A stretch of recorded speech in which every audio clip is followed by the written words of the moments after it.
우리 성도님들에게 가득하기를 축복합니다. 여러분, 우리가 읽은 이 에스라서는 이스라엘 백성들이 포로 귀환 시대에 그 이스라엘 역사를 기록하고 있는 세 권의 책들 가운데 첫 번째 책이라고 할 수 있습니다. 에스라서는 1차 포로 귀환으로부터 3차 포로 귀환 직전까지의 약 90년간의 그 역사를 다루고 있는데, 스룹바벨의 성전 건축 그리고 에스라의 신앙개혁이 주로 기록되어져 있습니다. 그런데 에스라서의 마지막 장인 오늘 본문 10장에 나타나는 이스라엘 백성들의 모습이 조금 심상치 않습니다. 9절 마지막에 보시면 이 일과 큰 비 때문에 뭐 알고 있다고요? 떨고 있더니 라고 그렇게 기록되어져 있어요. 지금 이제 에스라서의 마지막 장에서 떨고 있는 이스라엘 백성들의 모습을 보여주고 있다라는 거죠.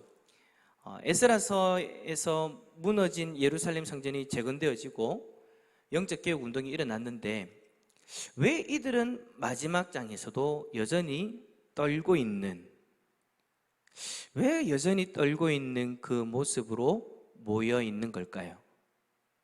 7절의 말씀에 보면 에스라가 이스라엘 백성들 모두 예루살렘을 모여라고 그렇게 공포를 하죠. 이스라엘 백성들은 에스라가 내린 그 공포로 때문에 그 공포에 대한 인원, 기함, 방법 등 모든 면에서 신속 정확하게 딱딱딱딱 해가지고 3일 만에 예루살렘으로 다 모였습니다. 그리고는 하나님 성전 앞에서, 성전의 그 앞 광장에서 달달달달달달 떨면서 서 있는 거예요. 근데 참 공교롭게도 이스라엘 백성들이 모여 있는 그때 큰 비가 내렸습니다. 그러니까 비가 내려서, 큰 비가 내려서 온몸이 비로 다 젖어 있는 그 이스라엘 백성들이 추위로 인해서 떨기도 했지만, 그들의 그 떠는 모습은 육체적인 이유만은 아니었어요. 마음까지도 비 때문에 추워서 덜덜덜덜, 몸이 추워서 덜덜덜덜 떨기도 했지만 그들의 마음까지도 떨고 있는 상태였다라는 거예요. 그래서 9절에 뭐라고 표현했느냐? 이 일과 큰 비 때문에 떨고 있다. 비 때문에도 떨고 있고, 비 때문에 몸이 떨고 있고, 그 일 때문에 그 마음까지도 두려운 상태, 떨고 있는 상태, 그것을 지금 이야기하고 있는 거예요. 자, 그렇다면 그들의 마음에 두려움을 사로잡히게 한 그 일, 두려움을 느끼게 한 일, 도대체 그 일이란 뭘까요? 먼저 1절에 보니까 이 일로 인해서 에스라도 하나님의 성전 앞에서 엎드려가지고 대성통곡을 하였다라고 합니다.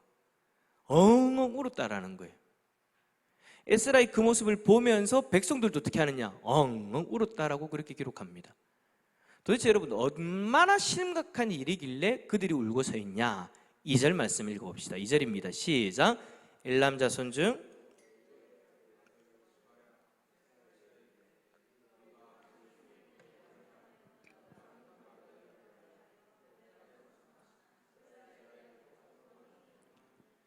아멘. 그들이 두려워하여 통곡하였던 일, 그 일이 뭐냐? 바로 이스라엘 백성들이 이방의 여인들을 뭐한 거요? 아내로 맞이한 일. 그러니까 지금 덜덜덜덜 떨고 있는데 이 일로 인하여 했던데, 그 이 일이 뭐냐?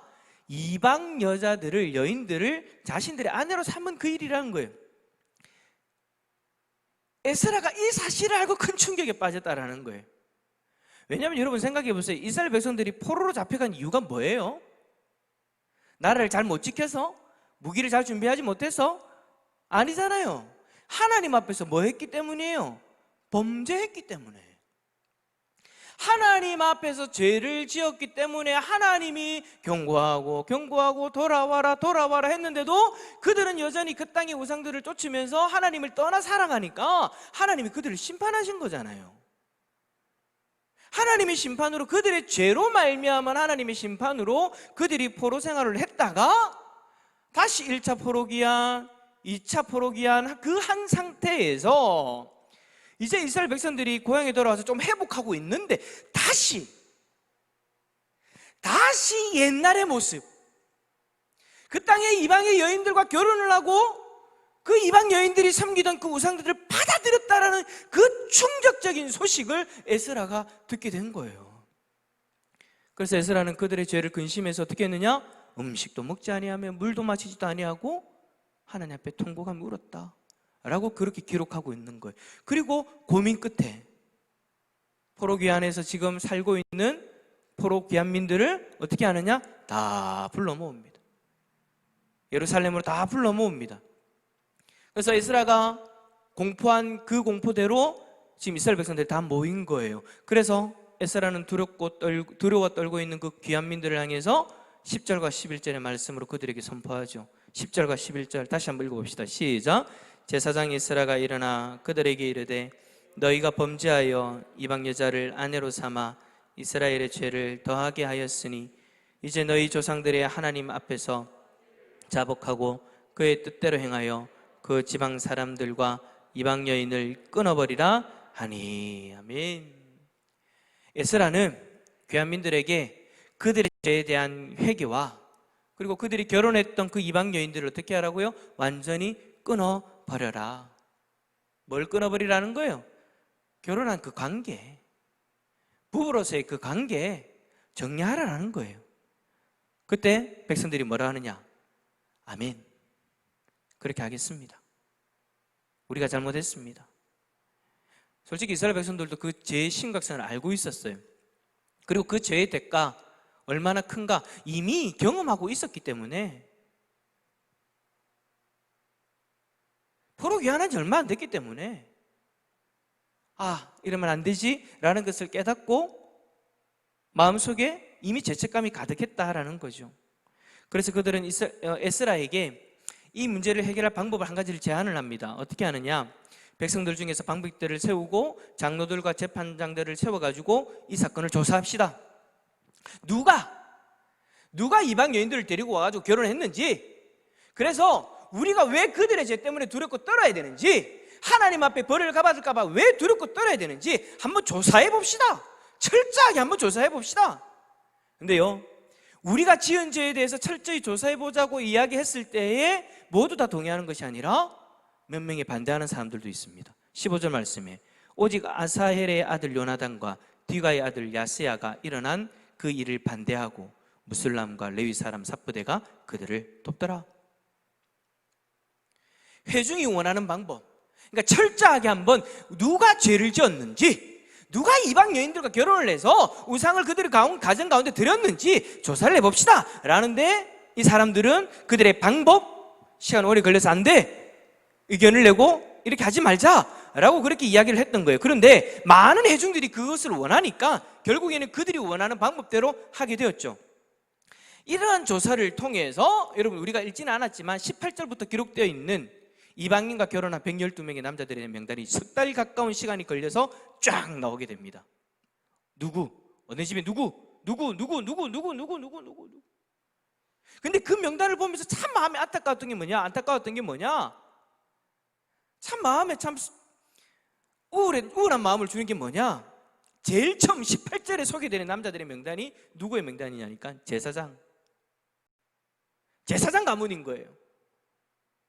근데 이들의 수가 전체 가운데 한 15%를 상회하고 있어요. 더 충격적인 것은 제사장 가운데 대제사장의 가정도 거기에 포함되어져 있더라는 거예요.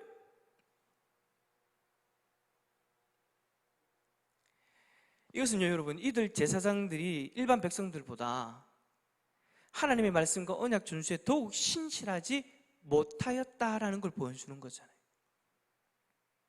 요즘 얘기하면 그건 거예요. 교회에서 몇몇의 사람들이 죄를 지었는데 그 중에 몇 명은 목사님 집에 아들입니다. 아들들이래요. 다행입니다. 저희 집에는 아들이 없습니다. 은혜 장로님 집 댁 아들인데요. 은혜 안수 집사님 댁 아들인데요. 여러분, 우리 서리 집사님들께 여쭤보겠습니다. 이런 일들이 들릴 때마다 가슴이 어떻습니까? 물론 우리 교회는 그런 일이 없는데 다른 교회는 그런 일들이 들리잖아요. 그죠? 그럼 여러분들의 마음이 어때요? 성도님들의 마음이 어때요? 이제 교회가 끝인가 보다. 세상에 썩을 대로 썩었구나 라는 생각이 들잖아요. 왜요? 왜 그런 생각을 해요? 그들이 영적인 리더니까. 대제사장, 제사장들은 영적인 리더잖아요. 하나님 앞에 신실하게 살아야 되는 가정인데 그들이 이방 여인들을 들이따라는 거예요. 그러니까 여러분, 영적 지도자들이 이렇게 타락했으니까 일반 백성들의 영적, 도덕적 타락은 어찌 보면 당연한 것이겠죠.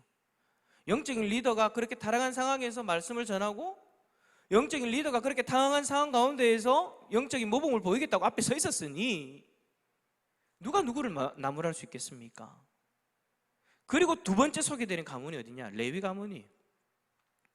이들의 명단에는요, 일반 레위인과 찬양단과 문지기 명단들 다 들어가 있습니다. 그러니까 성전을 섬기는 사람들. 이처럼 조사자들의 명단이 체계적으로 배열되어 있는 것은 이방 여인들을 아내로 맞이한 자들에 대한 조사가 세밀하고 조직적이고 확실하게 되었다라는 것을 나타내 보여주는 거죠. 그리고 세 번째 부류가 바로 일반 백성의 명단을 소개하고 있어요. 제가 이 명단을 가만히 보고 오늘 이 상황을 가만히 보면서 참 지금이나 그때나 다 똑같았구나. 시대가 타락하면 영적인 리더들이 먼저 무너지고 영적인 리더들이 무너지면 백성들도 결국에는 무너질 수밖에 없구나. 여러분, 우리들도 마찬가지로 죄인들이었잖아요. 이스라엘 백성들이 포로로 잡혀가 죄로 말미암아 포로로 잡혀갔던 것처럼 우리도 여전히 역시 죄 때문에 포로 생활을 했던 사람들이에요. 누구에게요? 일제시대 아닙니다. 누구에게요? 사단에게. 죄의 종로를 타면서 그렇게 살았던 인생들이잖아요. 우리들도 죄인의 죄의 노예로 살아가다가 예수 그리스도로 말미암아 하나님의 백성이 된 줄 믿습니다. 나의 죄로 인하여서 예수님이 십자가에서 자신의 생명을 내어주시면서 우리를 구원해 주셨는데 지금 우리의 모습이 어때요? 죄 때문에 죽을 수밖에 없는 인생? 예수님 생명으로 말미암아 살려줬는데 다시 그 죄를 붙들고 살아가고 있는, 그게 지금 오늘 성경에 나타나는 이스라엘 백성들의 문제잖아요. 여러분, 이스라엘 백성들이 포로로 잡혀가는 그 죄, 결국에는 거기서부터 시작한 거예요. 하나님이 가나안 땅에 이스라엘 백성들 들어갈 때 뭐 하지 말라고 했어요? 이방 여자들, 이방인들하고는 교류하지 마라. 완전히 그들을 멸절시켜라. 근데 그러지 못하고 이방 여인들을 데리고 와서 우상이 들어와서 결국에는 하나님을 떠난 게 이스라엘 백성들이잖아요. 근데 그 가장 먼저 그들을 무너뜨렸던 그 죄 앞으로 달려가고 있는 거예요, 지금. 아니, 이미 달려간 거예요. 다리를 넣을까 말까 가지고 다리를 넣어버렸다니까, 지금. 그러니까 에스라가 그렇게 통곡하면서 하나님 앞에 그렇게 울었던 거예요. 근데 지금 우리 봐요. 죄 때문에 죽을 수밖에 없는 죄인이라면서요. 내 죄 때문에 예수님이 십자가에서 생명을 내어주셨다면서요. 근데 우리도요, 이번 한 주간 한번 생각해 보세요. 죄에다 다를 넣을까 말까가 아니고 어때요? 에라 모르겠다.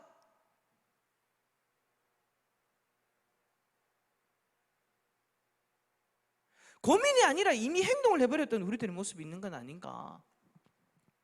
입술로는 하나님의 백성이라고 하면서 여전히 죄를 범하면서 살아가고 있지는 않는가. 솔직히 이 땅에 많은 크리스찬들이 세상 속에서 구별되지 못하고 세상의 죄악을 쫓는 모습으로 살아가고 있잖아요. 심지어 교회 영적 지도자인 목회자들과 중직자들, 세상의 유혹 앞에서 아무 손도 쓰지 못하고 쓰러지고 있는 게 지금의 안타까운 현실이잖아요. 그러니까 교회가 욕을 얻어먹고 손가락질 당하고 있는 거죠. 올바른 소리를 내어도 세상은 너나 잘하세요라고 그렇게 이야기를 하는 거예요. 자, 그렇다면 지금의 현실 속에서 우리에게 필요한 게 뭘까요? 저는 오늘 말씀을 보면서 한 두 가지를 보게 돼요. 첫 번째는 뭐냐면, 이스라엘 백성들이 에스라의 그 공포 앞에서 모여가지고 그들의 죄가 드러나게 되었을 때에 이스라엘 백성들이 어떻게 하자고 했어요? 뭐 하자고 했어요? 조사해보자 했잖아요. 무작정 하나님 우리가 잘못했습니다 안 했어요. 왜 우리가 하나님 앞에 회개할 때 그렇게 회개할 때 있잖아요. 하나님 앞에 내가 이런 죄를 지었는데 이 죄 때문에 하나님이 싫어하신다는 걸 우리는 다 아니까 회개합시다 하면 그 죄가 생각이 나면 하나님 나 그 죄 잘못했어요. 용서해 주세요. 그냥 그러면 끝이잖아요. 근데 여러분 오늘 이스라엘 백성들 보세요. 단순히 그렇게 했어요? 에스라가 어찌하고 막 그렇게 막 이야기를 할 때 이제 그 부분에 대해서 돌이켜야 된다라고 이야기를 할 때 이스라엘 백성들이 조사해 봅시다. 우리 중에 죄 지은 자가 누구입니까? 왜 그렇게 되었습니까? 한번 조사를 해봅시다. 저는 오늘 이 모습을 보면서 어떤 생각이 들었냐면 이게 우리에게도 필요하겠다. 그것도 오해를 하지 마세요. 옆에 있는 사람이 죄를 지었나 안 지었나 막 조사하라는 거 아니에요. 오늘 또 집에 가고 죄 지었나 안 지었나 이러면 안 돼요. 그런 얘기하는 거 아니에요. 내가 왜 이 죄를 짓게 되었는가? 여러분 회개라는 건 이거잖아요. 내가 이렇게 가다가 회개라는 건 유턴하는 거잖아요. 돌이키는 거란 말이에요. 그 죄로부터 멀어지는 거란 말이에요. 끊어내는 거란 말이에요. 그러려면 내가 왜 그까지 갔는가를 한번 조사해보자라는 거예요. 하나님 앞에 회개할 때 무턱대고 그냥 잘못했습니다가 아니라 하나님 내가 이 부분에 좀 약한 부분이 있었어요. 그런데 사단이 이 부분을 유혹하니까 나도 모르게 그 죄 가운데 빠져들게 되었어요. 사람과의 관계 속에서 내가 이 부분만큼 정말 예민한데 그 예민한 그 얘기를 듣는 자리에까지 나는 그냥 아무 생각 없이 가 있었어요. 그 얘기를 듣고 나도 모르게 그냥 화가 나버렸어요. 내가 왜 그 죄를 짓게 됐는가? 내가 왜 그 형제를 미워하게 되었는가? 내가 왜 세상의 것을 세상의 것을 붙들고 그것만 잡고 살아가고 있는가? 내가 왜 세상의 것에 그 욕심을 버리지 못하고 살아가고 있는가? 나의 그 연약한 모습을 한번 하나님 앞에서 살펴보자라는 거예요. 저는 회개가 여기서부터 시작돼야 된다고 생각합니다. 그래서 우리가 하나님 앞에 기도할 때 그것마저도 하나님 앞에 놓고 기도해야 되는 거예요. 하나님 나 이 부분이 역시 약해요. 근데 이 약한 모습을 해결하지 않고 그냥 죄 지은 행동 하나만 놓고 하나님 앞에 기도하면 안 된다라는 거예요. 저와 여러분을 계속해서 넘어뜨리는 그 죄가 뭐예요? 습관적으로 넘어뜨리는 그 죄가 뭐예요? 있죠. 해결하고 싶은데 해결하지 못하는 그 죄 있잖아요. 그러면 그 죄를 내가 왜 해결하지 못하는가? 말씀을 보면서 말씀을 거울 삼아 내 자신의 모습을 비춰보면서 내 자신의 연약함을 찾아가는 거예요. 그러면 만약에 내가 이러한 모임 가운데 있을 때에 그러한 죄를 짓게 되어진다. 그럼 어떻게 해야 돼요? 안 가야죠.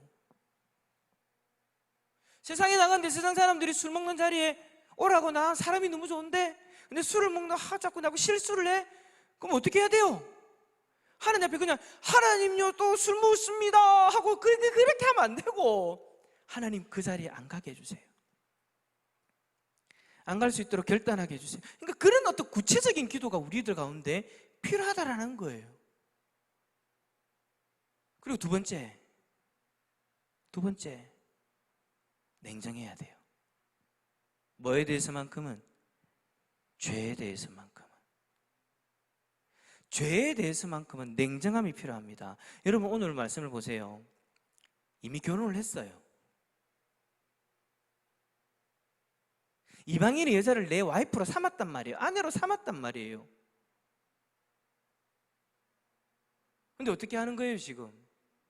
앞으로는 하지 마라가 아니잖아요 지금. 집에 있는 우상만 버려라가 아니라잖아요.